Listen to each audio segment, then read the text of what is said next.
Hello and welcome to another episode of the Hank Fishing Show. I'm your host Henry, and today I'm going to be showing you part of the tackle series, which is a day late, might I say. It is about frogs, hollow body frogs specifically.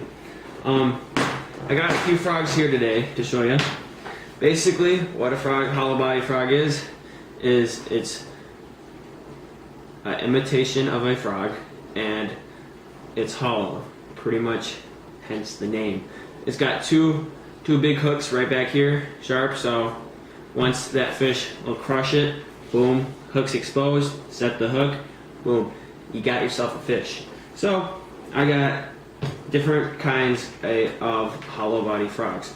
So, I'll show you a couple different kinds, what setup to use, like for rod and reel, and how to fish these things. So, to start off, let's look at how you fish these things. These little hair things are the leg imitators, so that when it's on the water, it's sitting up on the water and it's looking like their little legs popping, right?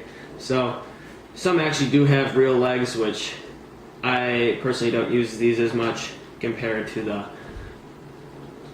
skirted ones, but that is just my preference. So what you want to do with this thing is you want to make it look like a frog. You're going to cast it out into the thickest cover, thickest brush, because this thing is basically weedless. You're going to cast it out there, right into the lilies, get that thing stuck. But what you're going to want to do is these little short pops. Some people say walk it, meaning like go like. For me, that's pretty much what a spook is used for, I feel like. I like to do these short little pops. There it goes, pop, pop, pop, pop. Make it look like it's sort of like, a little froggy. I feel like, frogs, I guess you can vary your paw stroke and all that good stuff, and you can figure out how you want it, but basically you're not going to want to be straight reeling a frog in. You're going to be wanting to make it look like it's a frog. So whatever way you do it, but I like to do short pauses, or little couple variants of pops and all that good stuff.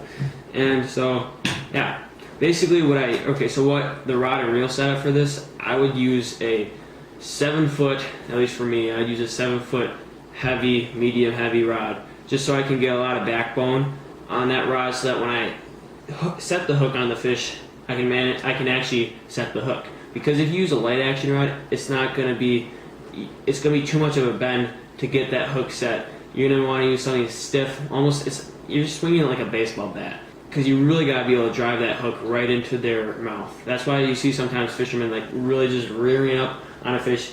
You wait for the fish to bite it, and all of a sudden you like take it 1, 2, and then you set the hook as hard as you can. And then if you set the hook correctly, it'll be hooked. If not, your frog's gonna be sent flying. So that's basically what I use for the rod. For the reel, just use a decent bait caster. Some people use round reels, but I like to use the low profile ones at least.